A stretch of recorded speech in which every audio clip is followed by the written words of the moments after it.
God dag og velkommen til. Så i dag der tager vi hul på oplæring af dig i DSP-justering.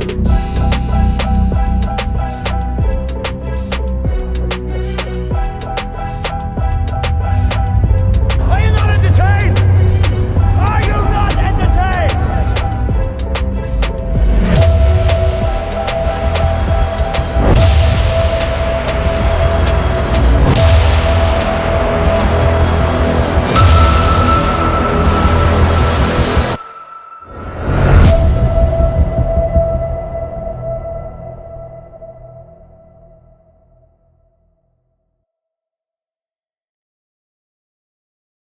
God dag og velkommen til.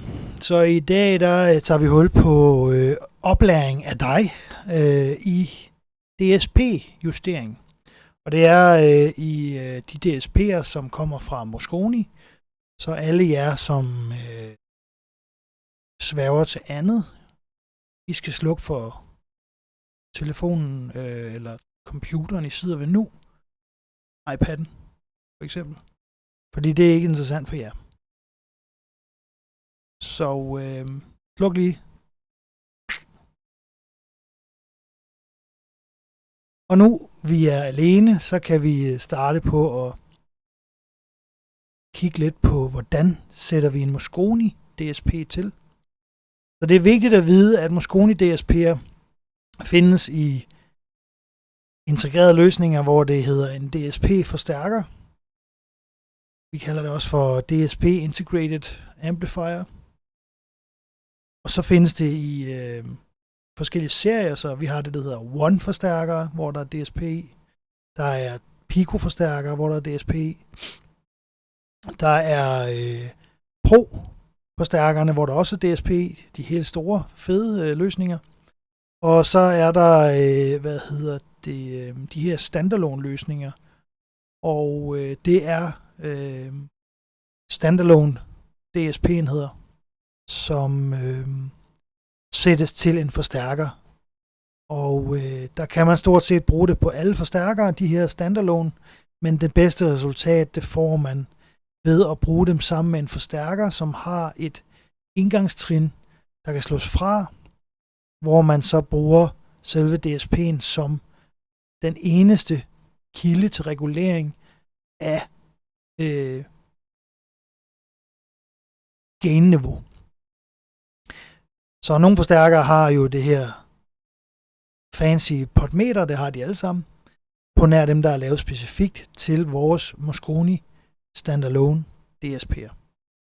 Og det er for eksempel Pro, der er fuldstændig helt clean lavet til standalone DSP'en. One-forstærkerne er ikke lige så clean lavet, men der har vi så i stedet for One-forstærkere, hvor DSP'en er indbygget i. Og det er ikke dermed sagt, at man ikke kan bruge en One 4-kanals forstærker til en standalone DSP. Det kan man godt. Man skal bare vide, hvad man laver.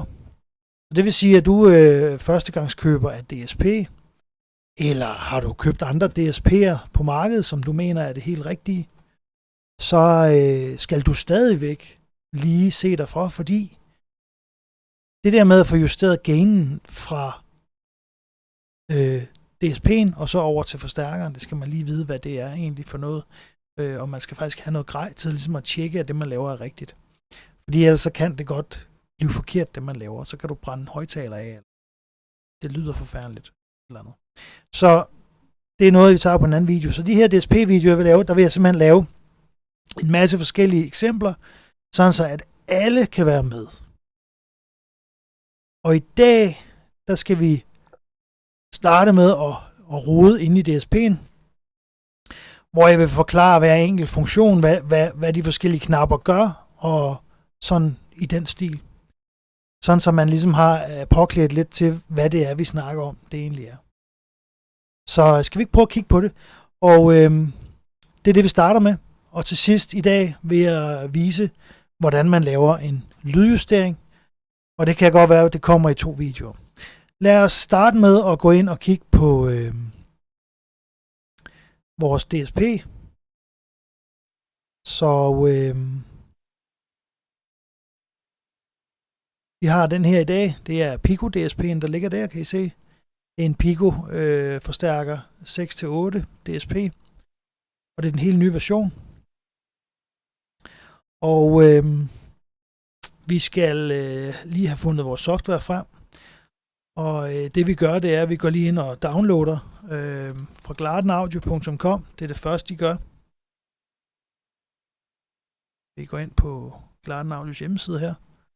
Så går I herned, scroller herned, og så går I ind på downloads. Det kan man finde flere steder. Og så går I ind og tager den seneste DSP-version. Det er den her, der hedder 3,54, så downloader I den her. Hvis jeg har 64-bit styresystem, så er det den, I tager. Hvis jeg har en Windows, der er 32-bit, så tager jeg den. Passer til følgende Windows-modeller. Passer til følgende forstærkertyper. Så husk lige at tjekke det, før I går videre. Der er nogle af jer, der stadigvæk har D2-modeller og sådan noget. Så skal I lidt længere hernede, men det kan slet ikke det, som det nye her, det kan. Så ved at downloade den, så ligger den heroppe, kan I se. Så installerer jeg blot den. Åbner den her. Lægger den på skrivebordet. Og jeg har allerede en, der ligger. Sådan. Så har I den, der ligger her. Så åbner vi den. Og jeg kører lige ned i tempo, fordi at så kan alle følge med. Så får vi sådan et lille fint billede op her. Og det der vil ske nogle gange, det er, at den vil bede om at få en update. Så den vil bede om at få opdateret firmware og processware. Og det kan ske en gang imellem, hvis forstærkeren ikke er opdateret med den sidste, der lige er kommet ud fra nettet af. Så altid en gang imellem, den gør det ikke automatisk. Gå ind på Glarden Audios side, gå ind og opdatere det, der hedder en GUI. Altså selve systemet her, den hedder GUI V354. Og det er version 3,54. Så husk at gå ind og opdatere jeres styresystem her en gang imellem. Direkte fra Glarden Audio. Der kommer ret tit opdateringer. Og så bagefter, så går I herind og finder den forstærker, som I har. Og i dag er det den, der hedder Pico V2. I kan se her, der er standalone DSP'er, der er klasse D DSP-forstærker, der er klasse AB DSP-forstærker her. Og der er det selvfølgelig vigtigt at vælge den rigtige. Den har valgt den, som den ser på vores USB-indgang. Det har den gjort automatisk, ser det ud til. Så vi connecter det device her.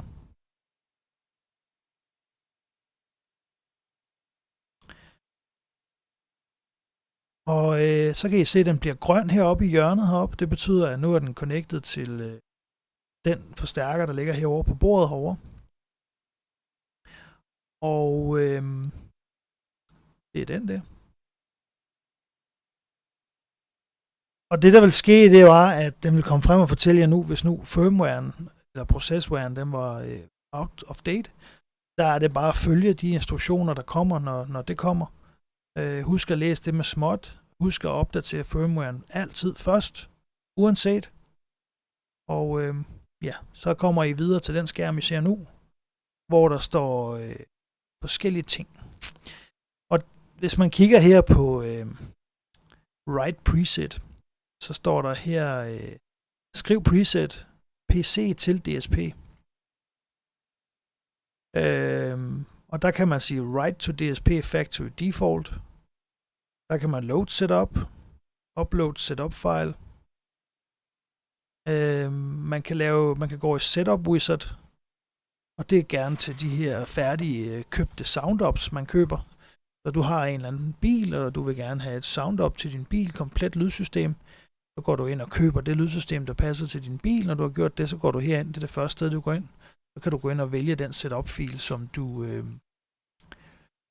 som passer til din lydpakke præcis efter modelnummer. Det er her, man gør det. Så er der read preset DSP til PC.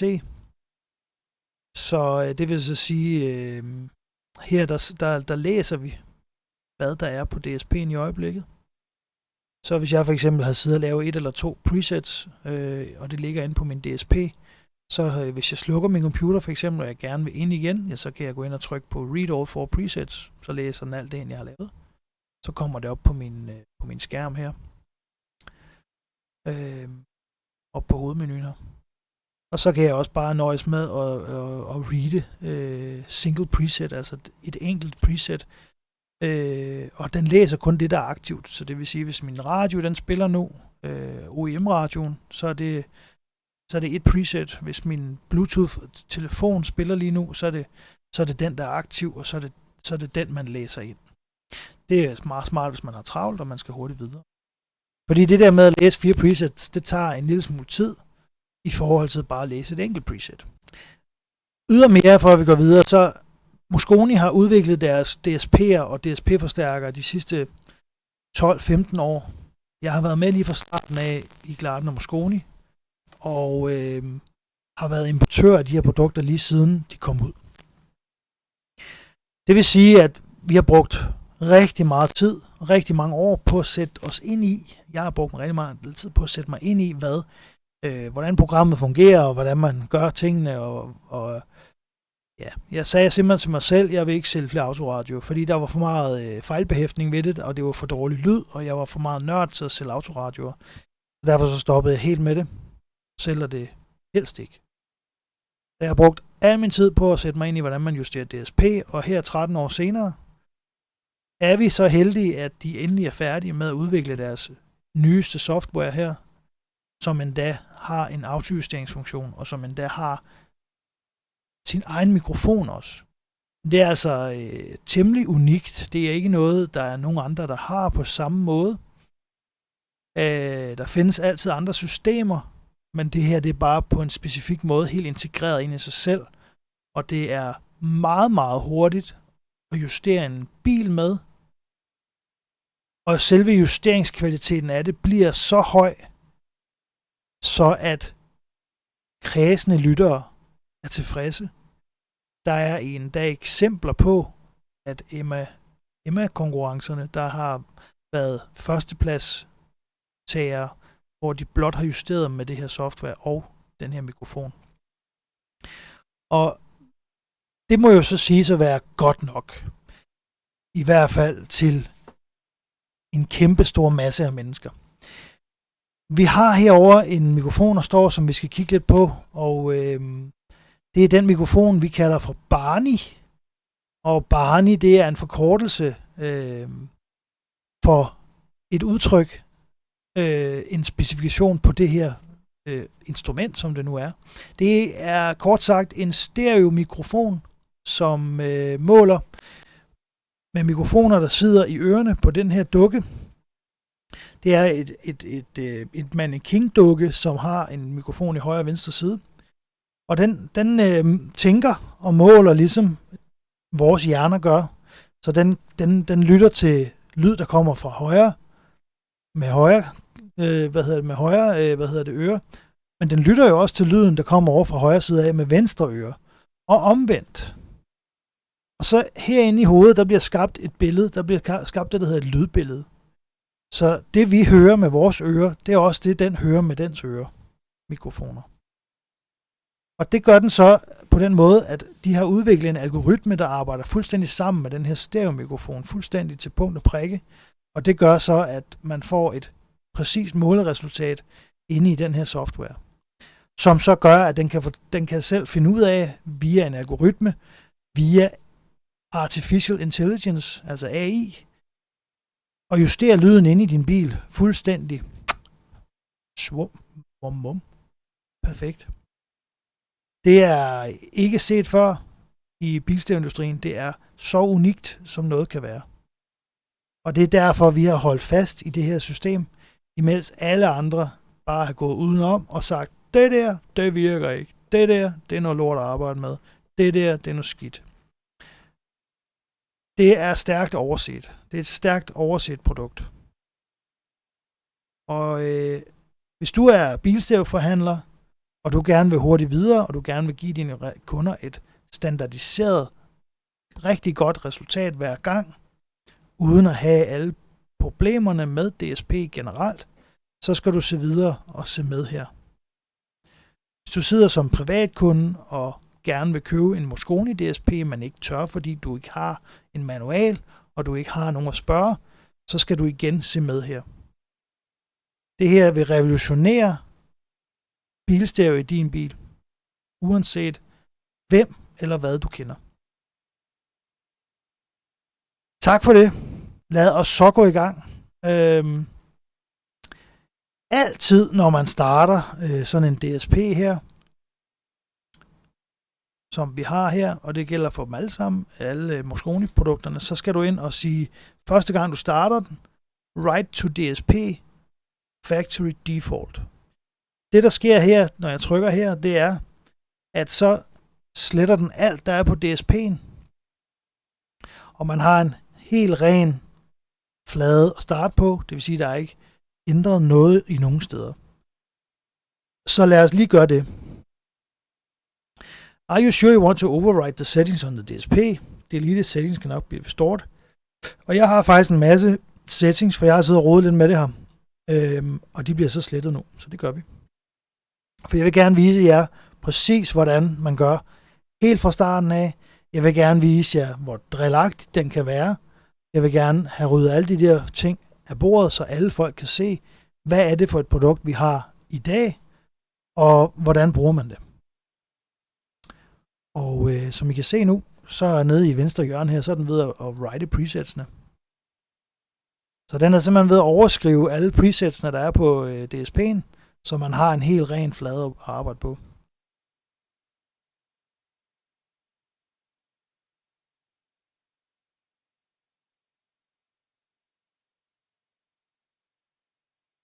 Jeg vil for så vidt prøve ikke at klippe i den her video her, fordi at det er vigtigt, at I ser, hvordan tingene fungerer her. Så I kan sammenligne det med, når I selv skal i gang. Sådan, så er den klar. Og nu kan vi starte med at se lidt på, hvad vi har herinde i den her DSP. Først og fremmest synes jeg lige, vi skal gå over på bordet, fordi jeg vil gerne lige vise jer, hvordan sådan en den sættes til, og hvad man skal tænke på, når man sætter sådan en til. Så først og fremmest, så skal man selvfølgelig vide, hvad den her DSP, den kan. Den her forstærker, hvad den kan. For at vide, hvor mange højtalere skal vi sætte til, og hvordan skal vi sætte det til. Som I ser her, så har vi Barney'en. Det er sådan en sød lille dukke, som I ser her. Der er på et fint lille stativ. Og han ligner sådan en, der har ørering i ørerne. Det har han dog ikke. Det er blot mikrofoner, som er specifikt udviklet til det her system. Og så er han ellers 3D-printet, og han er beklædt med sådan en gang sort flok, som I nok kender fra bilstereoindustrien. Og de har så valgt sort. Der er et fint stik hernede under, hvor der sidder et jackstick i her. Og der er et par meters kabel med her, som går hele vejen ned via et jackstick til sådan et kort her, som man sætter i. Og det er altså det interface-kort, der skal ned i vores BT Plus-port på vores forstærker. BT Plus-porten kan også indeholde en Gladiator-controller, som jeg ikke lige har nu, fordi at jeg har allerede solgt de første. Så vi venter på nye forsyninger i midten af den her måned. Man kan også i BT Plus-porten sætte et Bluetooth-modul, et high-res Bluetooth-modul, som I kender dem. Så det er altså det, man kan bruge BT Plus-porten til. Og hvad er BT Plus-porten? Ja, altså BT Plus-porten, det er den, der sidder her. Nu håber jeg, I kan se det. For ellers så må vi trække den tættere på. Jeg skal lige have viklet mig selv ud af virvar her. Sådan. Det er altid svært at lave de her opsætninger sådan lidt hurtigt. Sådan. Det er BT Plus-porten, den der sidder der. Gamle Picoer virker også ligesom den her, så de gamle sølvgrå Picoer kan I også bruge på den måde, som vi vejleder om i dag. Der er optisk input her. Der er RTC-indgang, den bruger vi faktisk i dag. Vi har sådan en her på til at styre enten mastervolumen på bassen, eller mastervolumen på mastervolumen. Der er alle mulige ting her. Preset, koaxial ind, analog inputs her. Så har I en original radio monteret, så har I et input herfra fra jeres 4-kanals radio. Har I et stort soundsystem, så bruger I flere analoge indgang der. Det er ligesom, hvordan den bliver koblet op til jeres original radio, og hvordan jeres original radio er. Så har I jeres eksterne kilde her. Det kan være et Bluetooth-modul. Hvis I gerne vil bruge Gladiator, så bruger I Gladiatoren her. Hvis I gerne vil bruge noget digital input stadigvæk, så er det via koaxial input der. Eller via optisk input der. Og der bruger vi gerne vores AMAS Bluetooth-modul til at putte ind i, den her forstærker.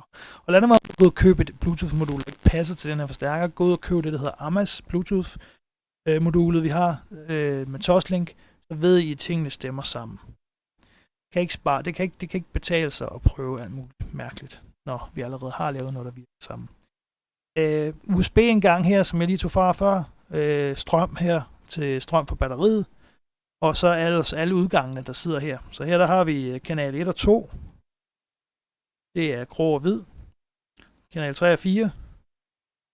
Lille og grøn. Kanal 5 og 6. I dag bruger vi det som subwoofer, for vi har taget den ene ledning heroppe fra højre øverst og venstre nederst til at brugkoble over til en subwoofer, der er stående herovre.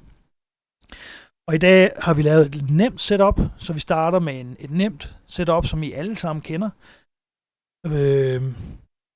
De officielle kanaler viser ikke, hvordan man gør det, så det viser jeg. Der er et uhyggeligt nemt setup her, som er det, vi kalder for tovejs. Der er et koaxialhøjtaler, og der er en subwoofer. Så det må være 2 veje, i hvert fald aktivt. Og så har vi selvfølgelig diskanter og mellemtoner, der er delt med et delfilter. Passivt. Så det er det, vi skal rode lidt med i dag. I hvert fald så er det vigtigt for jer, at I ved, at der er en masse indgang her.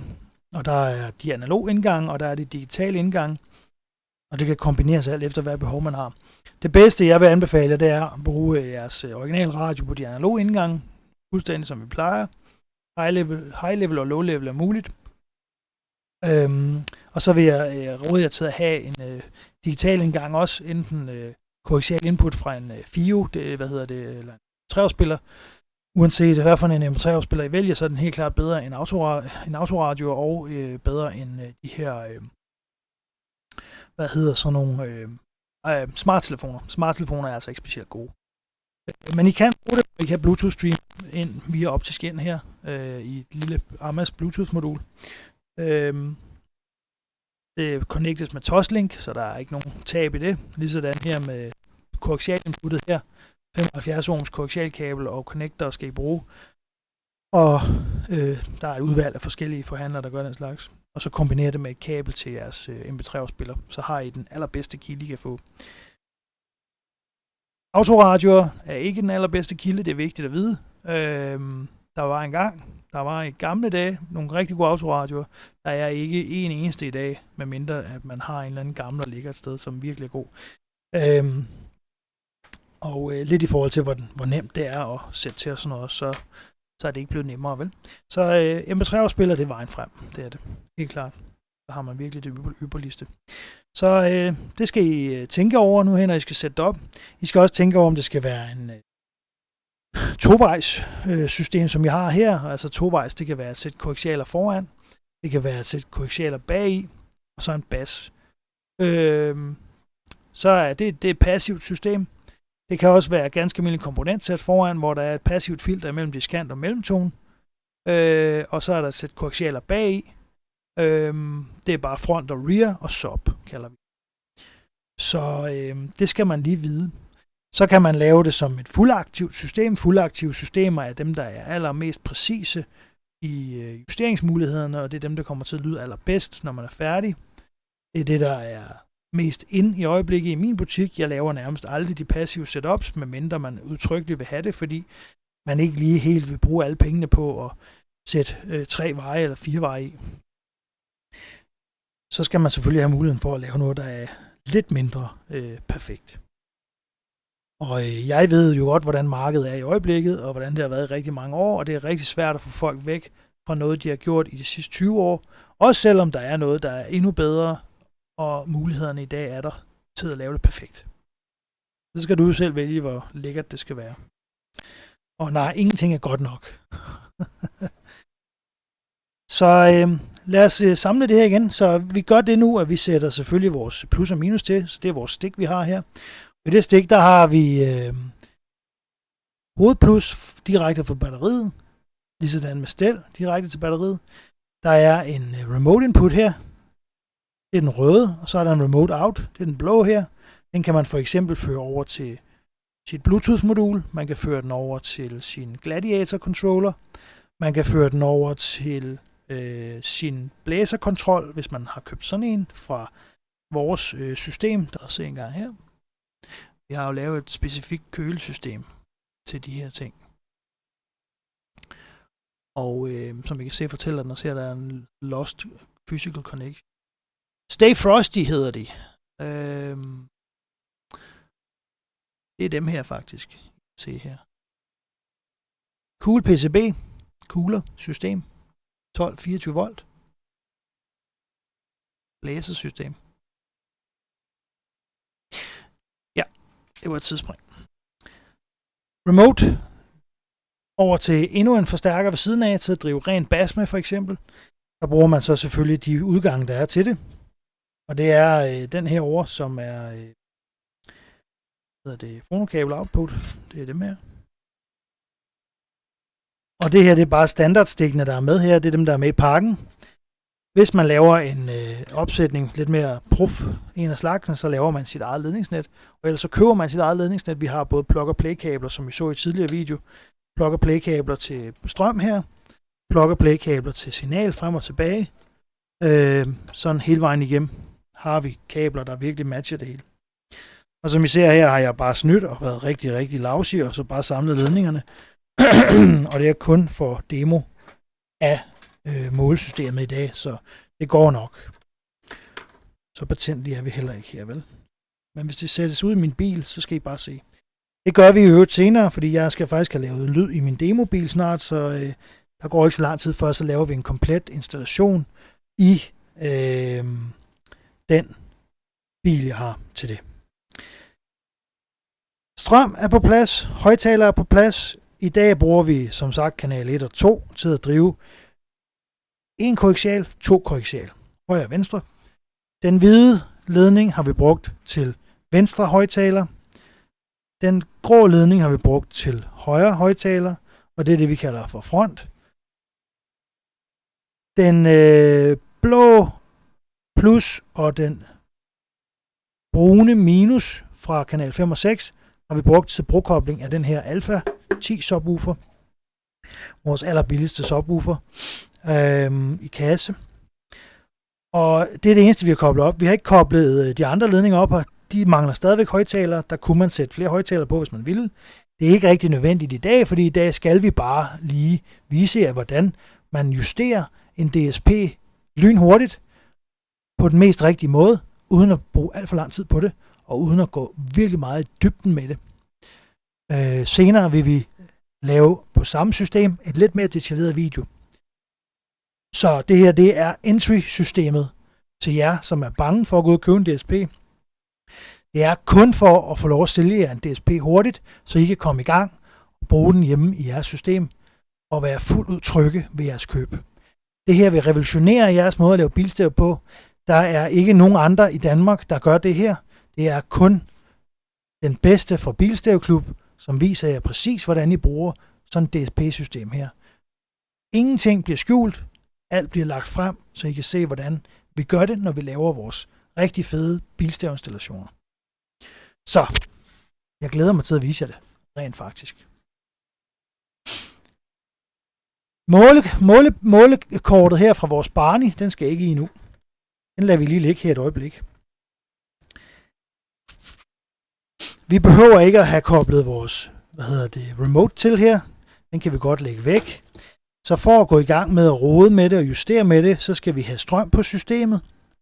Det har vi. Vi skal have højttaler på systemet. Det har vi også. Der er ikke nogen af ledningerne her, der er forkerte. Alt er sluttet korrekt til. Så det er det første step, vi kigger. Det eneste, vi kigger på her, vi har ikke en original radio på, af gode årsager. Jeg får først en ny radio i mit studie her lige om snart.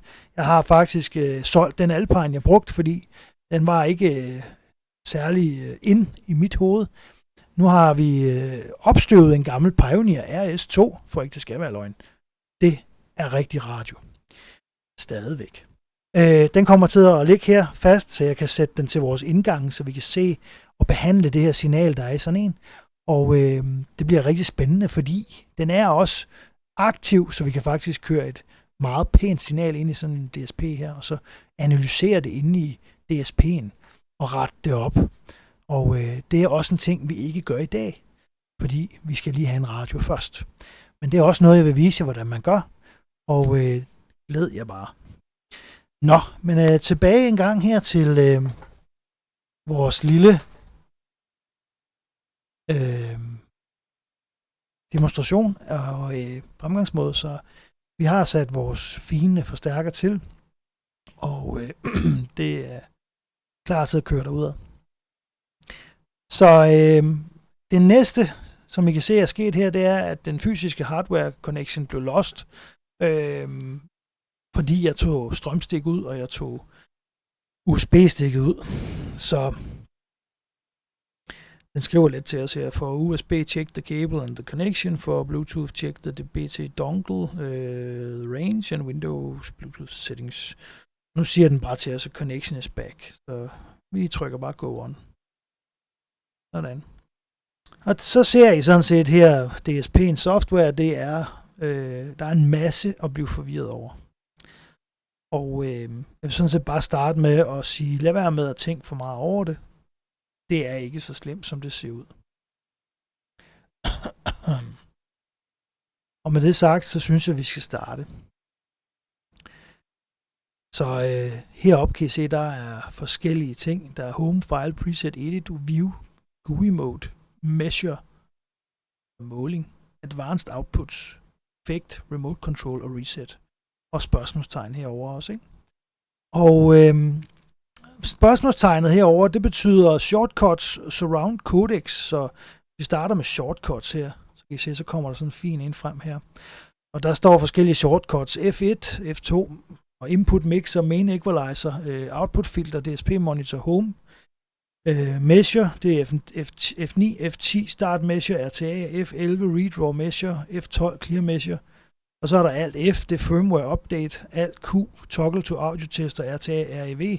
Den er lavet sådan, så den kan arbejde sammen med det, der hedder REV. Audio Tester, ARTA, REV. Så hvis der er nogen af jer, der er specialist til at bruge det, så synes jeg, I kan bruge det og prøve at hygge jer med det. Men indtil videre, glem alle de her. Vi skal ikke bruge dem lige nu. Men prøv at kigge på dem og se, hvad de siger. Der er Disable Speaker Load Diagnostics for eksempel. Der er nogle gange, når man sætter den her forstærker til original højtalere, så vil den stoppe med at spille i nogle af kanalerne. Så kan man gå ind og trykke alt i på, så holder den op med at diagnostisere, om højtalerne er gode nok. Der er aldrig problemer, når vi bruger vores Glarden-højtalere. For eksempel. Og så er der alt T, Load Sweeps, Pilot Tones, og alt E, det kan du så prøve, hvad der sker, når man gør det. Det er meget interessant. Og det er så klart, at vi vil gerne have den her væk igen, så der kan vi close shortcuts heroppe igen. Surround Codecs. Det er åbenbart noget, de ikke har lavet endnu.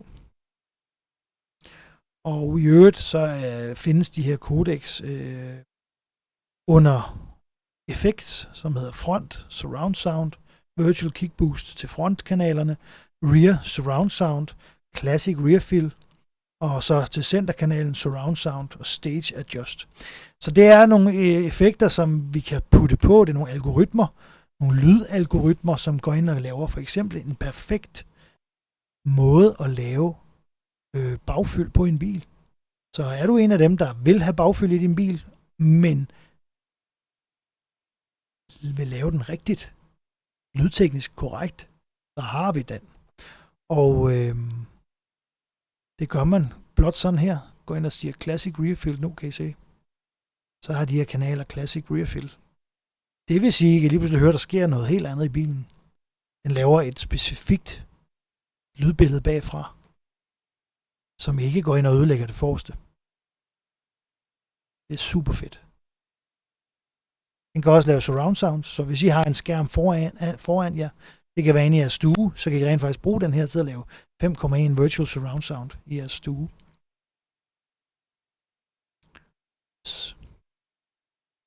Bare ved at trykke på en enkelt knap. Og selvfølgelig sætte jeres højttaler op korrekt i rummet. Ja. Det er mulighedernes land, det her. Så det var resetten her. Nej, det var shortcutsene. Det var shortcuts surround codecs. Jeg skal nok vende tilbage til det, der ikke virker. Hvis der er noget, der ikke virker her, så skal jeg nok vende tilbage til det senere. Lige nu ser det ud til, at man ikke kan se den der. Og sådan har det i øvrigt været de sidste mange år. Der er blevet udviklet på det løbende. Ligesom et stykke software, et nyt computerspil, bliver løbende udviklet på det. Og alle jer, der spiller computerspil, I ved det her. I ved, hvordan det er. Sådan er det også med det her. Og det er jo meget cool, at de kan gå ind og bygge flere ting på, som tiden går. Der er knappen, der hedder reset, så det vil sige, at der er et eller andet, der driller, så kan man gå ind og resette. Hvis man gerne vil resette sin equalizer, så kan man gå ind og resette den. Hvis man gerne vil resette sin output gain, så kan man gøre det her. Reset time delay, så kan man gøre det der, og så fremdeles, så kan I se. Hvis man gerne vil genstarte selve forstærkeren, så kan man også gøre det. Hvis man gerne vil load factory default og slet alt, så kan man gøre det. Reset et enkelt preset. Reset equalizer filter i input-siden. Reset filter output. Reset delfilter på output-siden. Så er det her, det sker. Og vi kan prøve her at reset gain output. Det er direkte kontrolleret. Så det vil sige, den spørger jeg nogle gange, om I gerne vil. Og nogle gange spørger den jeg ikke, om I vil. For eksempel udgangen før spurgte den ikke om noget. Så er der effekterne. Der er front og rear og center. Det har vi kigget på før. Det var det her med surround sound. Og centerkanal og bagfyld. Advanced output. Så er der DSP amp connection. Og der er noget splitting af noget equalizer. Equalizer 3 kan du splitte i 15x15 bånd. Speaker diagnostics. Lad os se, hvad det er. Deactivate speaker diagnostics. Mute unused channels. Changed active after restart amplifier. Det vil vi selvfølgelig ikke gøre lige nu. Men det er igen den her speaker diagnostics, som man kan ændre der. Restart. Det gider vi ikke. DSP amp connection. Det er en funktion, hvor man kan gå ind herover i den menu her, og så vælge for eksempel kanal 3 kører ud. Og det er udgangene det her. Så kanal 3 kører ud til kanal 3. Så nu vil vi gerne vil for eksempel sige kanal 5 skal ud til kanal 3. Så kan vi også gøre det. Og der står så her physical output 3. Altså den herover. Physical output 3 is on DSP kanal 5. Så det vil sige, at kanal 3 er lige pludselig flyttet til 5. På den fysiske udgang derovre. Og så står der så yderligere, betyder at det den fysiske connector på sidepanelet. Så ved vi det. Skifter den lige tilbage til 3. Så det er sådan set, hvis nu I midt i det hele finder ud af, at jeg sætter en højttaler på den forkerte kanal, så kan I blot gå ind og ændre den. Og det gør man internt i forstærkeren via softwaren. Det er ret smart. Der kan være situationer, hvor man skal bruge det. Normalt bruger man det ikke særlig meget. DSP amp connection, så den kan vi slå fra igen, kan I se herovre. Så frem og tilbage. Split main equalizer band, så det vil så sige split EQ3 1515. Så det er her på AUX-udgangen her. Equalizer 3. Lad os se, hvad der er sket her. Så I kan se her, left og right er simpelthen blevet splittet op i 2 forskellige grupperinger. Og det er noget, vi kommer til meget senere. Så det er ikke noget, I skal tænke over lige i dag. Og her kan I se, der samlede den igen. Og der kunne I godt se, hvad der skete faktisk, fordi nu er det en equalizer til center sub. Hvis jeg nu for eksempel gerne vil sætte en AUX udgang, det vil sige en udgang over på min forstærker eller DSP, til at køre endnu en DSP, for eksempel, og der skal være nogle specifikke ændringer.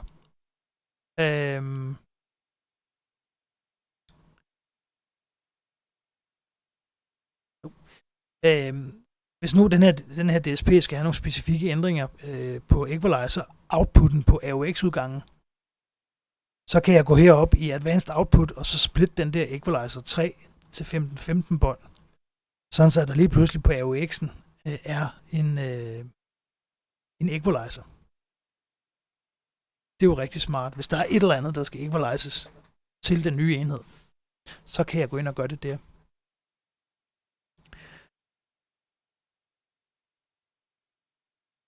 Så er der Measure, og der er sådan nogle hurtige knapper her, så direkte Measure Setup, F9, Measure Time Delay, Measure RTA, så det er hurtige knapper, vi kan bruge. Download test tones, det var faktisk det, vi gjorde lige før. Så der kan man gå ind her og så få downloadet sine sweeps til at putte ud i sin bils original radio, så det kan være på enten USB, du kører dem over på. Download her, så downloader den alle de her, filer, og lægger dem herude på skrivebordet. Der er en fin testsignal der, kan I se, med referencekurve, hvor man kan lave sin egen referencekurve. Hvis man godt kan lide country, kan man lave en referencekurve til country. Hvis man godt kan lide rigtig meget bass, kan man lave en referencekurve til bass. Der er sweep fra 0 dB, som er det allerhøjeste, til minus 30, som er det laveste i volumen, som man kan putte over på sin USB-pind, sin CD-ROM eller andet.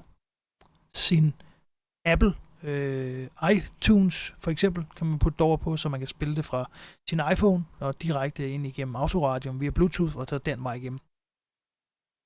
Spørg, hvis I har behov for at vide mere om det.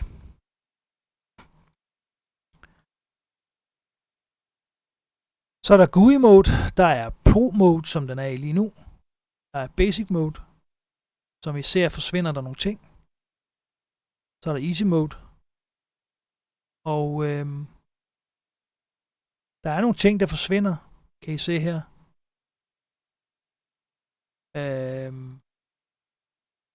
Og i mange af de andre menuer vil der også være ting, der forsvinder. Vi lader den stå på Pro mode, for I kan lige så godt lære det. Der er delay her, så det vil sige delay to distance conversion. Please enter the distance to the speaker nearest your ear. 4 cm. OK. Det vil så sige, så sætter den alle de her distances her af sig selv. Jeg bruger det aldrig, for jeg bruger selvfølgelig vores, jeg bruger vores Barney-dukke til at måle delay med. Så det, der sker her, jeg bruger den aldrig, den her, så det, der sker her, det er, at I har delay og distance mode. Så delay, det er selvfølgelig millisekunder. Så nu står den i 0 millisekunder. Går jeg ind og trykker på delay distance mode her, går den over til distance i centimeter. Det vil så sige, så kan I sådan set skrive jeres centimeter ind her. Så 20 centimeter.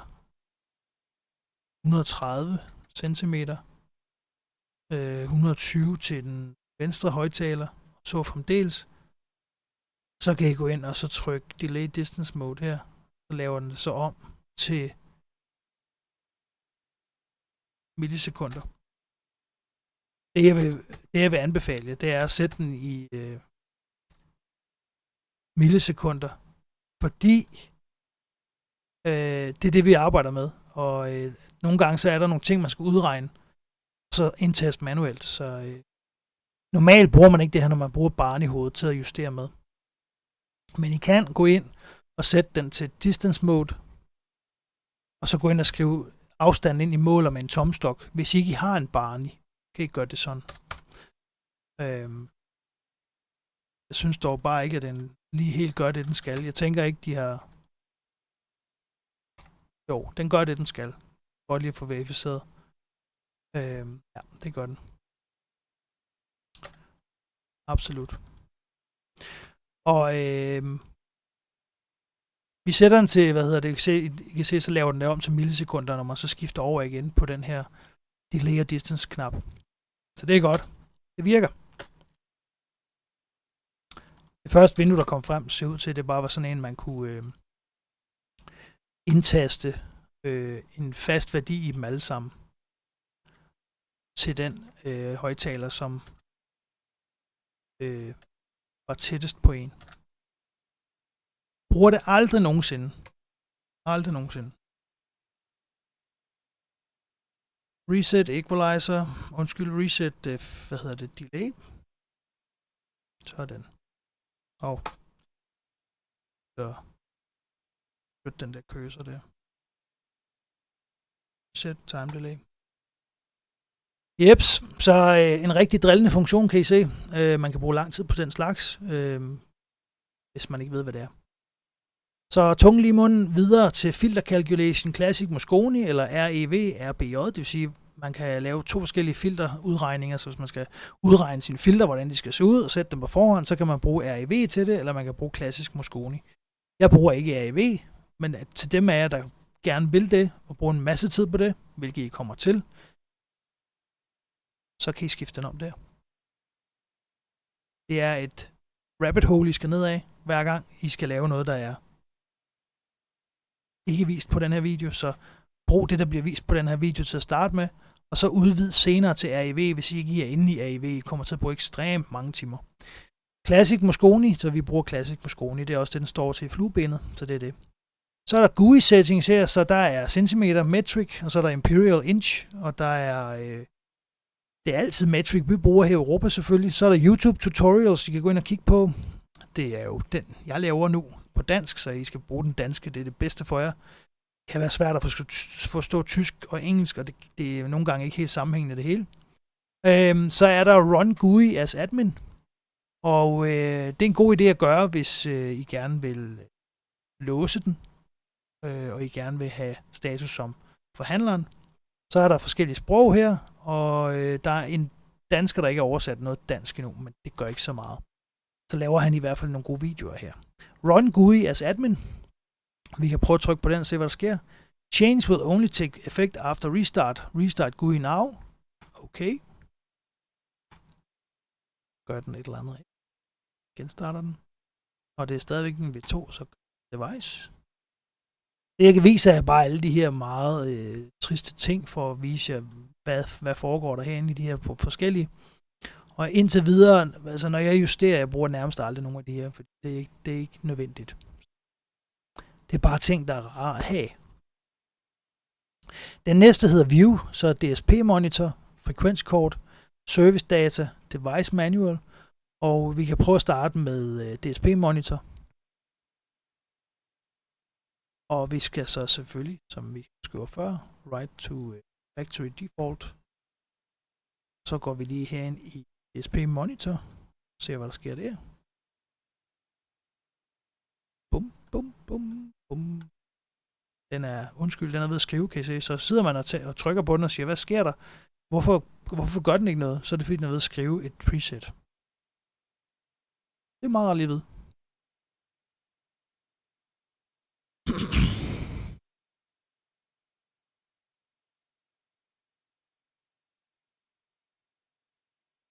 Og det er hver gang man factory default, den gør det. Så don't do that. Andet end en gang. Kun fordi vi sidder og roder i det.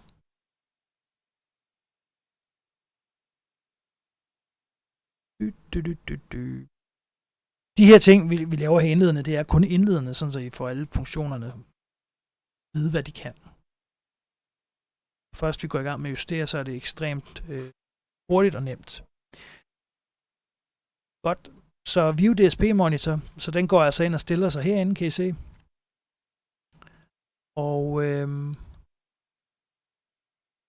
tror ikke rigtigt, at den forstod mig første gang. Det er simpelthen bare en omskifter imellem DSP Monitor og så selve forsiden her. Så Så det her, det er DSP-monitoren, kan I se, der har vi alle de forskellige ting. Settings, og vi har fault og warning og supply on remote in, og den fortæller os, hvor varm den er i øjeblikket, og hvad for en strømkilde vi har, hvor stor strømmen er på den, og alt er okay. Så den fortæller os også, hvad for nogle komponenter, der er triggeret her. Main, preset 1, active time delay fra preset 1, active, så fremdeles derudad. Aktiv output filter fra preset 1.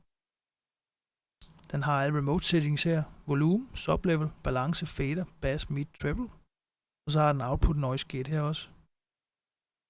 Så det er det, der er inde i den her DSP monitor, og det bruger man meget. Når man justerer. Frekvenskort. Så det skal I gå ind og trykke på for at få åbnet frekvenskortet. Og det er faktisk den her, der viser. Det er et kort, der viser, som I kan se, forsvinder den.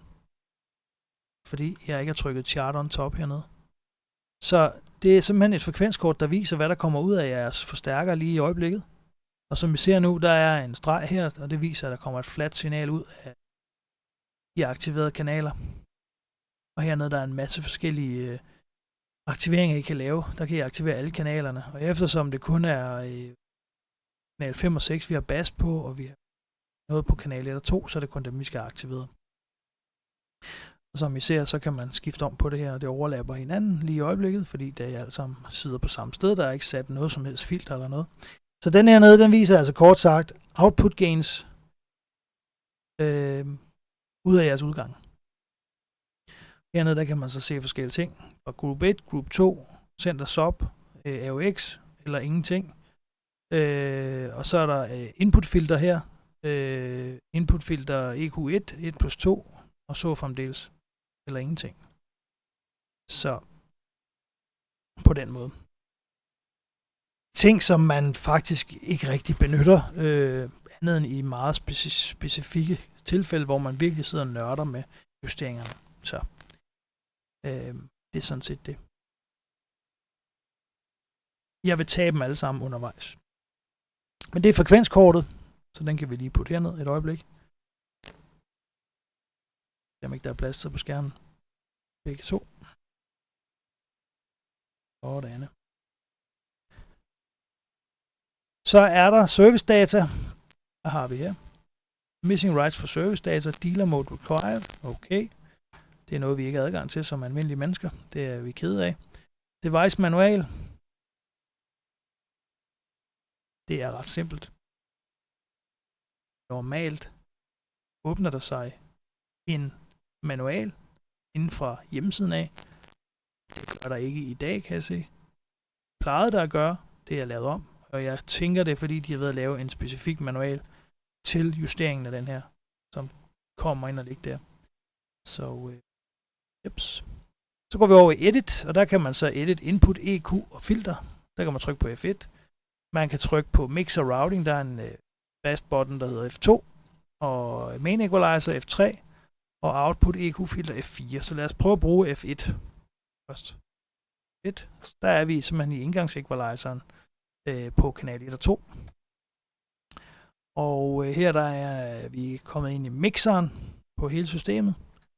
Og her der er trykket på F3, det er equalizer front. Og 4'eren er vi inde i alle filterne, og her der starter vi på vores output filter kanal 1 og 2. Og 5 kommer vi tilbage til den her monitor. 6 sker der ikke noget ved. F7, F8. F9 kommer vi ind og skal måle. F10 sker der ikke noget. F11 eller ikke noget endnu. Så godt, så er vi styr på det. Det gælder om lige at huske de her forskellige. Ui, der fik jeg trykket på måling. Det. Så den er levende. Jeg bruger aldrig de der shortcut keys, fordi jeg har endnu ikke husket, hvilket en der er hvilken en. Jeg bruger min mus, og jeg bruger min touchscreen, hvis jeg har det, og mine taster på min bærbare computer. Det er, hvad jeg bruger. Så jeg sætter mig ikke ind i alle de der shortcut keys. Så det skal I ikke frygte. Edit. Ja, så er der så preset her. Der kan man loade et preset. Man kan save et preset. Man kan copy et preset til et andet preset, altså oveni.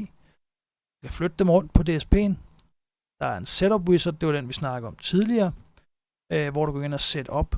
Vi kan trykke her, så kan vi se. Man kan gå ind og lave den configuration wizard her, hvor man kan gå ind og sætte sit bilsystem op. Har man en lille bil, en stor bil, mellembil. Det er sådan lidt do-it-yourself-ish, og det er ikke noget, jeg vil anbefale jer at bruge. I kan lige så godt gøre det rigtigt og gøre det specifikt fra starten af. Jeg laver en video om den en anden dag, men det bliver ikke i dag. Bare sådan en frygt for, at videoen bliver meget lang. Load preset, save preset, copy preset. Og det er kun et enkelt preset, man kan save og loade her. Hvis man gerne vil save og loade en fuld setup, og det gør jeg gerne, så når jeg har lavet mine justeringer, så går jeg ind og saver et fuld setup, så går det ind under file og save full setup. Og lige sådan load full setup. Og det er gerne, fordi et setup, det er til en bil og et behov, kan man kalde det, til en kunde. Og man kan selvfølgelig have lige så mange filer, man vil have, som man vil bruge tid på at justere. Og et preset tager så også lang tid at justere, fordi et preset passer til en kilde. Det vil sige, at man har en MP3-afspiller, der har man et preset til. Man kan også have 3 forskellige presets til den kilde, hvis man bare har forstand på at gå ind og så bytte dem ud. Det er ingen problemer i det. Og der er i alt på de her systemer 4 presets, man kan vælge imellem. Og det er sådan noget med, at man kan fx lave et preset, der hedder spil flot musik indenfor, spil høj musik udenfor, countrymusik, bassmusik. Det er muligt. Man kan også have en preset, der hedder MP3-afspiller, og så kan man have preset 2, som for eksempel er ens autoradio original, og så kan den skifte automatisk imellem de to presets, afhængig af, hvad for en kilde, der er på inputtet.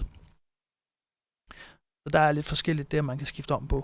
Og det er fantastisk, som det virker. Det virker bare godt, og der er ingen problemer med det til hverdag. Det kører bare. Autofunktionen, altså den skifter imellem kilderne selv og sådan noget. Det er så fint, når du beder den om det. Mange detaljer. Så load full setup, save full setup. Import preset setup. Firmware info update. Install USB driver. Der er mange forskellige ting her, som man normalt aldrig bruger. Men nu ved I, hvor de er. Ja, så lad os gå lidt videre her. Så som I ser her, så har vi et grønt felt her. Og det grønne felt her, det er sådan en lille indikator på, om vi er logget op til vores DSP, altså om vi har forbindelse. Og i det her tilfælde har vi selvfølgelig forbindelse, fordi den er grøn. Vi kan også se, om der er noget aktivitet på vores linje her. Der er sådan et ikon, der blinker frem og tilbage her. Så hvis der er aktivitet, ja, så blinker den meget. Lige nu er der ikke så meget aktivitet, så den står bare stille og roligt og flasher. Der står også lidt om firmware-versionen. Firmware 5.25 og ligesådan med FL 5.01, så det er de forskellige software-versioner, der står loadet deroppe. Og connected på COM3, fortæller den os også. Nedunder her, der kan I se, der står preset 1. Der kan man gå ind og skrive for eksempel OEM-radio. Man kan gå ind på preset 2 hernede og så skrive BT Plus modul. Så ved man, at preset 1 for eksempel har OEM-radioen. Det er en indstilling kun til OEM-radioen. Preset 3, det kunne være country. Fuldstændig country justering. Det vil sige, at når man skal høre country, så skifter man over på preset 3. Det kan man faktisk gøre på vores Gladiator controller. Og så fremdeles preset 4 not used, for eksempel. Eller ikke benyttet.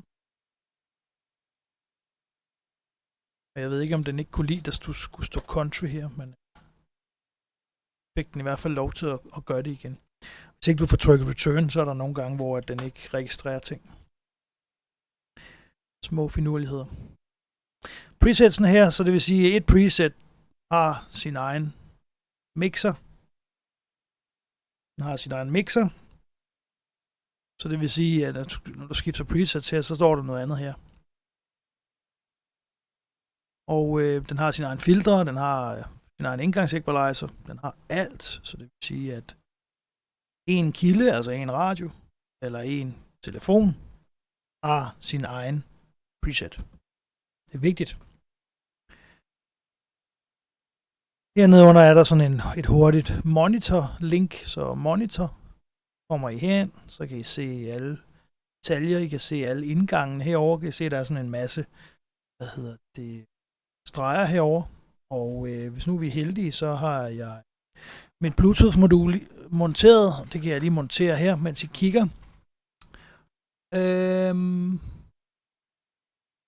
Det er Bluetooth-modulet her, vi kan sætte i her. Og det er selvfølgelig vigtigt at vende det rigtigt, så der tjekker man lige inde i selve forstærkeren, hvor benene sidder, og det er altså sådan her.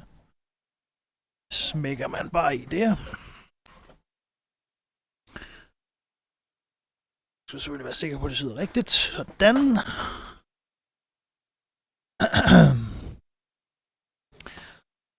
Og så har vi sat det i. Så skal vi så lige se, om det er aktiveret herinde. Og det kan vi se her, BT Plus External Port Mode, Analog Extension eller BT Plus Modul Microphone. Så det er selvfølgelig den, vi skal have. Og så skal vi ind i mixeren, og så skal vi ind og sige, vi skal faktisk over i preset 2 her, og så skal vi ind og activate trigger option. Vi skal ind og lave en trigger option herover, som hedder SPDIF 9 af 10. Fordi som I kan se her, så står der SPDIF på indgangen her, så indgang 9 af 10 det er SPDIF BT Plus kort. Og vi skal sætte en følsomhed herover, som gør, at når vi har en lyd på vores telefon, så skal den lyd selvfølgelig komme med ud igennem forstærkeren. Og hvis vores slider her står for højt, så vil den lyd ikke komme med ud igennem forstærkeren, ergo så slår den ikke over på telefonens kilde. Vi skal også sætte en backfade på 4 sekunder, så ikke det tager 20.000 år at komme tilbage til vores radiokilde. I kan prøve at sætte den til, hvad I vil herinde. Det er det, der skifter backfade fra den ene kilde til den anden. Så slukker vi for telefonen, altså på stop på telefonen her. Så går den over til vores radio. Og det tager så for eksempel 3 sekunder. Det er også vigtigt, at trigger option 3, den står til preset 2. Det gør den her, kan I se. Der kan man vælge det preset, man ønsker. Ligesådan med filter, ligesådan med delay. Og triggers input 9 af 10. Så det er en trigger option, der findes under selve mixeren her. Og trigger option 3 er aktiveret nu, kan I se, fordi jeg har trykket på den. Og der kan I ændre det hernede. Click to edit always active mixer. Det vil sige, nu står den på den active her, for den er trykket på. Nu trykker jeg på trigger option 3. Så nu er det den, vi justerer på. Og det er klart, hernede, der skal jeg selvfølgelig være en indgang og en udgang. Så jeg vil gerne have min lyd ind her og ud i de udgangsgrupper heroppe. Så hernede i SPDIF for eksempel, der vil vi gerne sætte en mixerfunktion på 100. Og 100 det er 0 dB hele vejen igennem. Det vil sige, at systemet her er ikke, det er faktisk en indgangsgain det her. Så den er hverken skruet for højt op eller skruet for lavt ned. Den er lige 0 dB, det vil sige, alt det du sender ind, det går også videre ud. Man kan herover booste med hvad man vil, 100 eller 200. Der står info omkring, hvad det er, så 100 det er lige 0 dB. 200 det er så plus 6 dB gain. Man bruger det nærmest ikke. Altså, nogle situationer jo, men i det her, hvor det er på Bluetooth-modulet, der gør man det ikke. Der kan være grunden til at gøre det, men hvis nu man har noget, der er helt vildt forvrænget fra kilden eller andet, så kan man måske skrue det ned fra gainen, men normalt er det ikke nødvendigt. Ikke når man bruger de her Bluetooth-moduler fra Larden. Så I kan se nu, vi har kørt de her 2 kanaler. Input 9, det er selvfølgelig den ene kanal, og input 10, det er så den anden kanal. Og dem har vi så kørt videre ud til de kanaler, der står under front her. Så det vil sige, at de får alt det lyd fra front af her. Og hvis vi går ind under Bluetooth, ind under monitoren igen her, så kan I se, at Bluetooth-kortet, det er lige nu inaktivt. Men hvis vi trykker vores telefon ind på her, hvor vi så siger, vi går ind i vores indstillinger, så går vi ind under Bluetooth, og så går vi ind under BT+, BTS, LD4C og Connector. Og den er, connected. Det er vigtigt, at vi slår alle vores andre telefoner fra, hvis vi har nogen, der har været connected tidligere. Så kan vi ikke få kontakt til den. Så går vi ind i vores app, og jeg bruger lige i det tilfælde her Tidal. Og så skruer jeg lige lidt ned her, for jeg har ikke nogen volumenkontrol på min stærker. Så får jeg ikke at ødelægge noget, så skruer jeg lige lidt ned. Og så tænder jeg for den. Og hvis jeg går ind i mixeren her, så skulle jeg gerne kunne få noget lyd ind i den. Og det gør jeg så også, kan I høre. Og for ikke at gøre copyright sur, så spiller jeg ikke så højt. Men I kan se, der kommer lyd ind der. Og hvis nu jeg lige slår højtalernes udgang fra her, kan jeg skrue lidt mere op, så kan I bedre se det. Så her kan I se, nu kommer der signal ind her. Og det er sådan en godt indikator på, at vores Bluetooth-modul er sat i, og det virker. Og vi får signal ind der, og den trigger, som den skal. Monitoren herovre, kan I se, der kommer nu signal ind på kanal 9 og 10. Og det er så højt, så den hedder minus 13 dB, afhængig af kanalen, afhængig af hvilket medie vi spiller, hvordan højre og venstre signal i stereokanalerne, de giver sig ud i dB-niveau.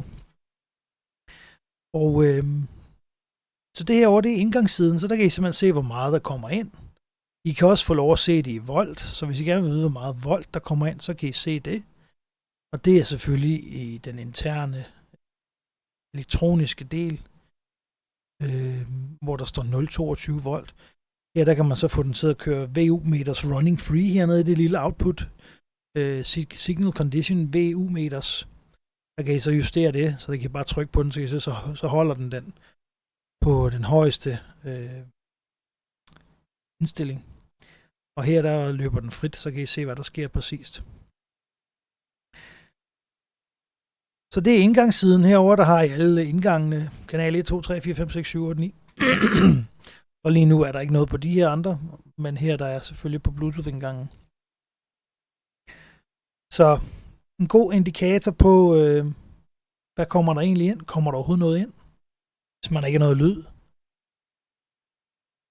Som I ser så heroppe, der kan man også gøre det i dB, så det vil sige hernede, der kan man så skifte om imellem dB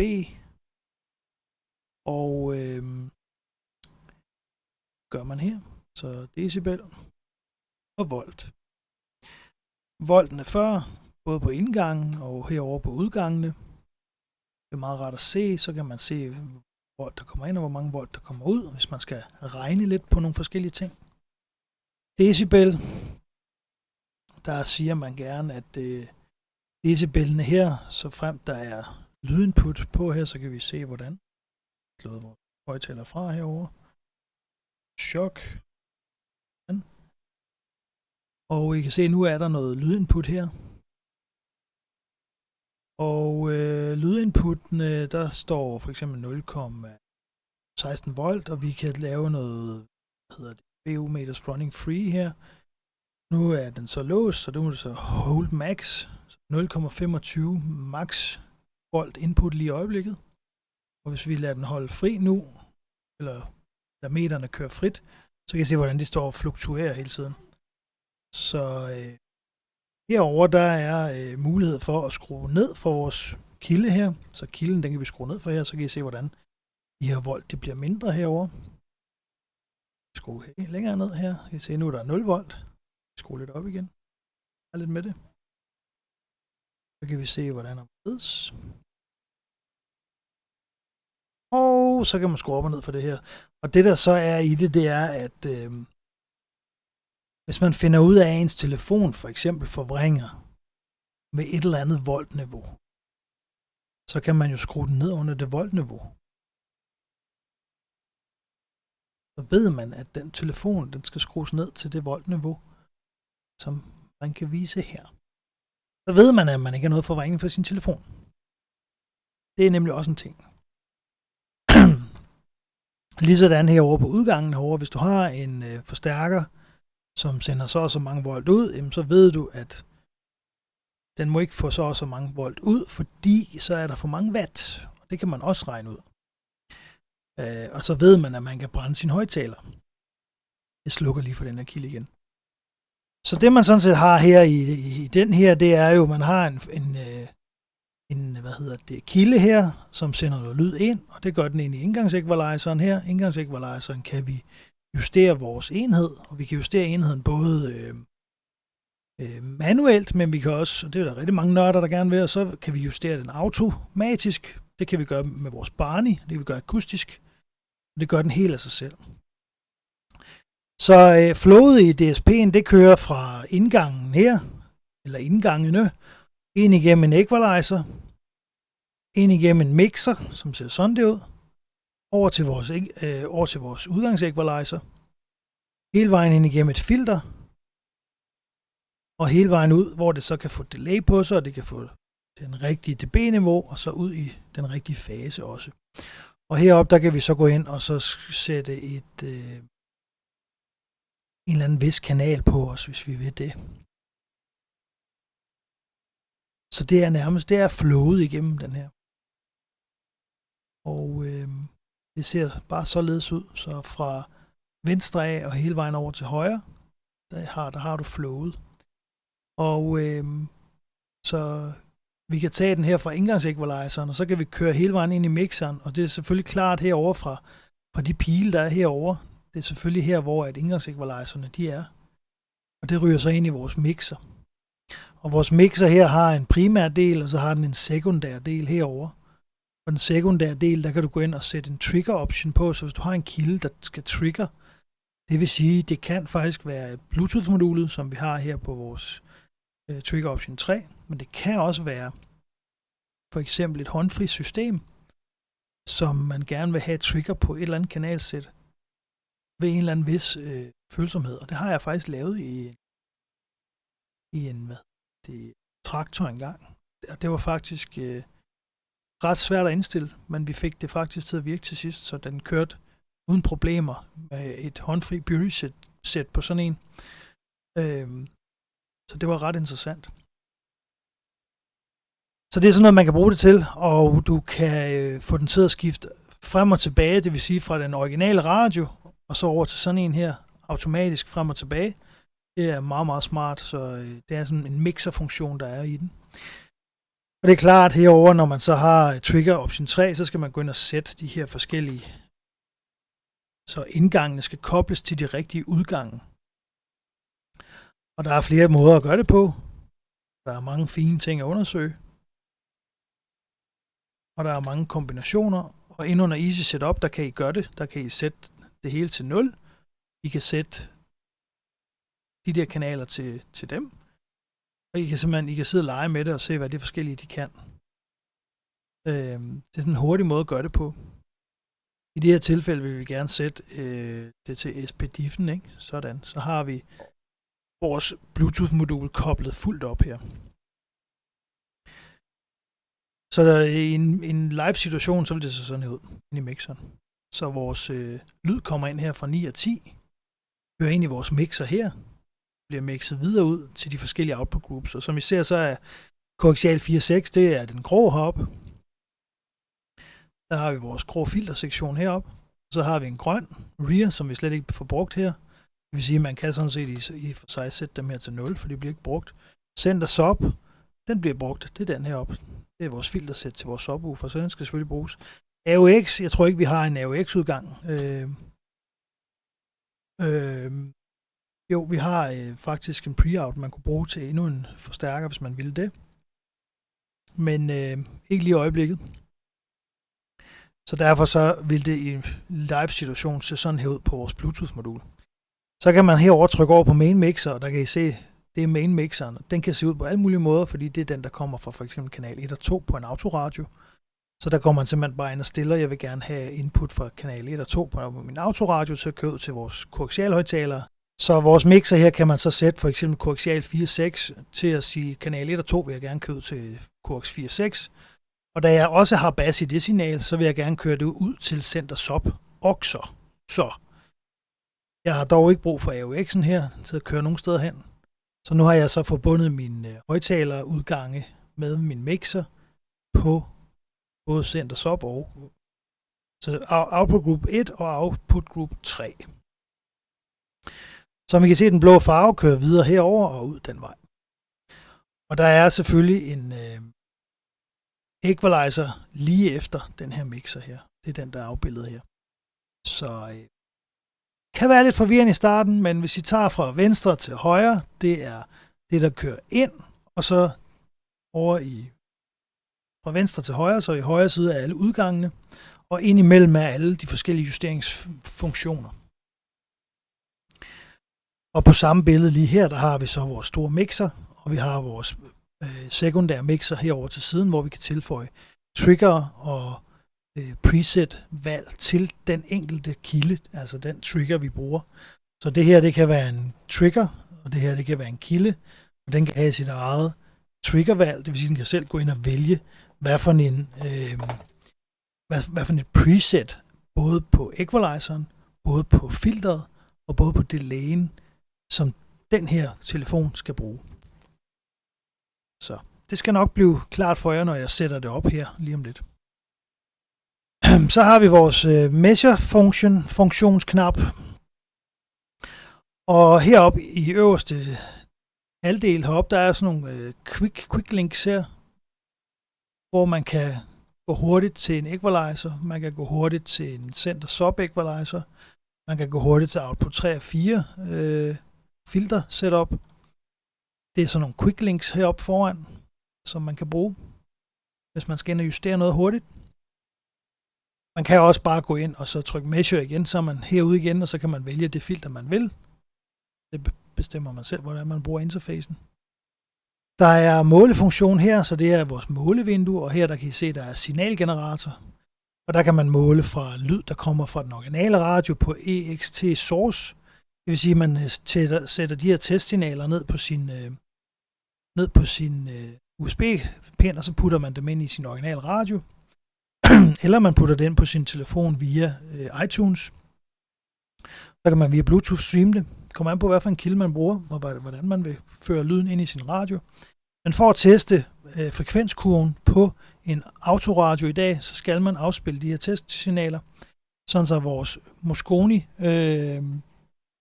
DSP forstår, hvilket signal, der elektrisk kommer ud af radio. Og det kan man altså så få frem på skærmen herinde. Og det er en serie af røde og sorte streger og en sum. Man kan da også få fase frem og logaritmisk sum, og man kan også lave interfaceberegning. Så det gør man via en exterior source, der får man simpelthen et signal ind, som man så kan se, hvordan det ser ud. Og der er i dag mange originalradioer, har jo både diskant-signal, som kommer ud for sig, mellemtonsignaler kommer ud for sig, og sub-signaler kommer ud for sig. Så der skal man vide, hvordan man skal blande det sammen ind i mixeren, og man skal vide, hvad niveauerne skal ligge på, og man skal kunne lave en pæn kurve. Og alt det her kan den gøre automatisk. Faktisk med et par klik. Det er signalgeneratoren, den har også sine sweep, pink noise, white noise, direct pulse. Direct pulse bruger vi til at måle time delay med. Så er der measure config, der er de forskellige steder, man kan måle på her, det vil sige output group på koaxial 4.6. Output groupen er herinde lige efter vores mixer og lige før equalizeren. Det er vores output group, det vil sige, vi kan gå ind og måle efter indgangs-equalizeren og mixeren. Der er de forskellige, her kan I se her, input 3 og 4. Der er 5 og 6, 7 og 8, så det er direkte på indgangen. Input 11 og 12, det er Bluetooth extension-kortet, som vi har derovre. Der er også noget input 3 og 4, eller 13 og 14, hvis man sætter et extension-kort i. Altså et kort, en printkort. Input 9 og 10, det er SPDIF'en, så hvis du har et eller andet, en eller anden kilde, der sidder på input 9 og 10, så kan du måle den kilde. Det kan være en Bluetooth-forbindelse. Så det er sådan nogle indstillinger, man skal gøre, når man skal måle, og jeg skal nok vise jer, hvordan vi gør alle de her ting. Der er output groupsene, der er inputsene her, så det er alle de analog inputs, og det er alle de her output groups, efter der er sket en ændring i en equalizer. Og så er der connect microphone, så det er sådan en funktion, hvor man skal trykke på den for at sætte mikrofonskortet til, sådan så ikke der går genklang i et system. Hvis der går genklang i et system, så sender den noget lyd ud, som så ryger ind igennem mikrofonen, som så igen ryger ud igennem højtalerne, og det er bare sådan virkelig ubehageligt siden i en bil over. Det sker, fordi du kan slet ikke styre volumen på det. Så det er for at undgå, at det går i genklang. De første systemer, vi fik, der sad inde i en bil, hvor der gik genklang i. Det var meget, meget, meget, meget høj lyd. Det var ikke rart. Men det skal ikke være bange for med det her, fordi når jeg har Connect Mic'en, så går den simpelthen ind og slår, som den siger her, when the mixer is completely at zero, you can connect microphone head now. Det gør man så trykker man mikrofonhovedet i, så trykker man her igen, og så er mikrofonen connected. Og lige sådan den anden vej, når jeg skal have mikrofonen af igen, så trykker jeg igen her, og you can, before I restore the mixer, disconnect microphone head. Ja, sådan. Så bringer den så selve mixeren tilbage herinde, se, som den var før. Det er for at undgå ulykker. Tilbage til vores målvindue her, der er, output gain på vores signalgenerator. Og den skal helst stå inden for så mange værdier her, for at kunne opfange signalet. Det afhænger lidt af bilen, det afhænger lidt af højtalerne. Det kan man justere op og ned på, som man vil. Så er der vores generelle målesystemer her, der er delay-måling her. Jeg vil vise jer, hvordan det virker på næste video. Faseberegning her. Der er det, der hedder interferensmåling, som vi ikke kan nu, fordi vores højtaler er slået fra. Og så er der selve RTA-vinduet, som også ser sådan her ud. Og så herovre der er sådan en joystick, der vil styre, hvad for det input, man måler på, om det er input direct DSP, om det er input USB soundcard, det vil sige, det er noget, man kan bruge, hvis man for eksempel har et lille lydkort, man sætter til sin PC. Så kan man bruge inputtet direkte ind i ens PC, i stedet for at bruge det direkte ind i forstærkeren. Så hvis nu man har en eller anden mikrofon, man vil bruge, så kan man gøre det på den måde. RTA trigger to measured input, så trigger RTA always from input 1 og 2. Det vil sige, at den kan tvinge sig selv til at lytte til input 1 og 2, og trigge målingen ved at lytte til kanal 1 og 2. Den kan også måle noget noise floor low og high. Det er ikke noget, vi har brugt endnu. Det er ikke rigtig noget, vi har brugt til noget endnu. Så jeg kan ikke helt forklare det endnu. Det skal der også være lidt af. Clear sheet redraw.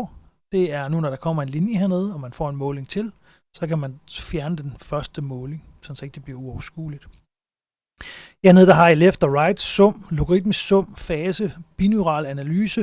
Det er det, man hører. Det er den binaurale analyse, så den viser dig, hvad du faktisk hører.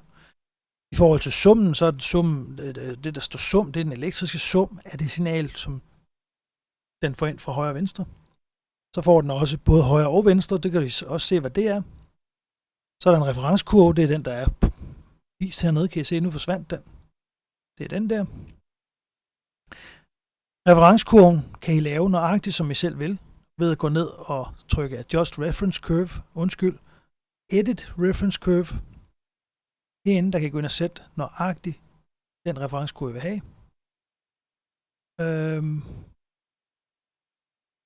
Nu forsvandt referencekurven. Det er jeg så meget ked af, men det gjorde den. Og jeg tror bare, jeg fik trykket på noget forkert.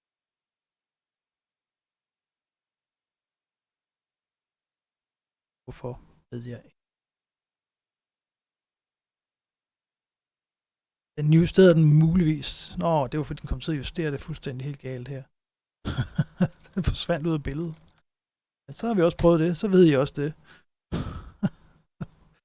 Så sådan der. Det her, det er muligvis en anden. Teknisk. Nå, det er interferencen, jeg referencekurven skal til. før vi kan se den. Så I kan godt se her, at nogle gange, så kan man godt sidde og mugge i det. Det er ikke sådan... Sådan der kom den igen. Så man kan godt få trykket på en knap, og så blub, så gør den noget, som ikke er så godt. Ja, så ved I det, ikke? Fit graft 1 kHz to offset. Og så kommer den frem igen her. Som I kan se, står den ud fra 0 dB på basen her, og så hele vejen ned. Det er en referencekurve, det er en forudbestemt kurve, som bare nogen har fundet ud af, at det lyder godt. Det er det eneste. Man kan selv gå ind og lave sin egen kurve herinde i Edit. Og det er for eksempel, hvis man vil have mere bass, for eksempel på 100 Hz, så kan man gå ind og skrive 2 dB her. Og så kan man trykke close, og så kan I se, så blev den lidt mere spids herovre ved 100 Hz, ikke? Og så kan man justere den præcis til det. Så hvis vi har noget country, I gerne vil have noget mere bass på, så kan I gå ind og lave en egen country kurve. Og så kan I justere den præcis, som I vil have den der. Ja, det er sådan set det. Så det er så de her omtalte streger, som jeg snakkede om tidligere, og dem kommer I til at se meget mere af her i næste video. Så er der den her over, det er en on og off til at bruge vores kalibrationsfil. Kalibrationsfilen følger med individuelt til hver enkelt Barney kasse. Vores Barney-hoved er udstyret med 2 mikrofoner, og de mikrofoner har deres egen kalibrationsfil. Hvis ikke du bruger kalibrationsfilen, så vil din måling ikke være præcis. Derfor så skal man bruge en kalibrationsfil til ens Barney-mikrofon. Og ja, det kræver, at man faktisk går ud og investerer i en Barney-hoved. Eller man kan låne en. Så det må vi se, om man kan fremover, hvis man gerne vil rode med det. Det kommer lidt an på mange ting. Men der er at se på det. Barney-hoveder er som regel noget, som dem, som forhandler og monterer de her ting, de har købt og investeret i. Og det er selvfølgelig også derfor, det koster lidt at få justeret sådan en løsning her. Men kalibrationsfilen skal bruges, og den er på USB-pinden i kassen. Så langt, så godt. Og den loades ved, hvis ikke den er loadet, så kan man loade den ved at sætte den ind her. For eksempel. Og der er forskellige mikrofoner, der er forskellige kalibrationsfiler. Det er sådan der. Her der kan man justere det op og ned, som I så før. Der kan du sætte din referencekurve til, hvor du vil have den. Så minus 10 dB ned for eksempel. Og det er ikke det Windows-applikation, så jo flere gange man trykker på en knap, jo flere, lige så mange gange laver den korrektionen. Så det skal man lige huske. Og hvis man har noget herinde, som er justeret, og man trykker Adjust Reference Curve, det var den fejl, der skete før, så kan I se, så justerer den til en fuldstændig vanvittig niveau. For eksempel her. Så. Det er en gammel måling, der ligger. Umiddelbart har den målt på vores BT Plus indgang, og det vil sige, at den har målt noget af det musik, som vi har sendt fra vores telefon og så ind i forstærkeren. Og det er faktisk det, I kan se her. Spørgsmålet er så, hvornår den har målt det. Så. Ja, men det var umiddelbart en meget lang og kedelig instruktion til Pico V268 DSP softwaren. Og planen er lidt at lave en video, der er ligesom den her til alle de produkter, vi har, når vi får dem, og vi har noget med dem at gøre. Og ellers så vil vi lave flere afsnit nu. Den næste afsnit bliver vores simple system her, vi skal have sat op og justeret. Så glæder jeg til at se med. Umiddelbart lige nu tror jeg ikke, jeg kan vise jer flere ting, som jeg ikke kommer til at vise jer i den næste video. Så glæder jeg til at se med i den, og hvis du vil lære noget om DSP, så er det helt klart værd at følge den her sti. Jeg har rodet med, som sagt, 12 år lige præcis det her software, så jeg kender min vej igennem det, og jeg har prøvet for og imod. Jeg har også lavet fejl, som man har lært af. Så det er værd at kigge med og se, hvordan jeg gør det. Jeg vil helt klart hjælpe dig i din forretning.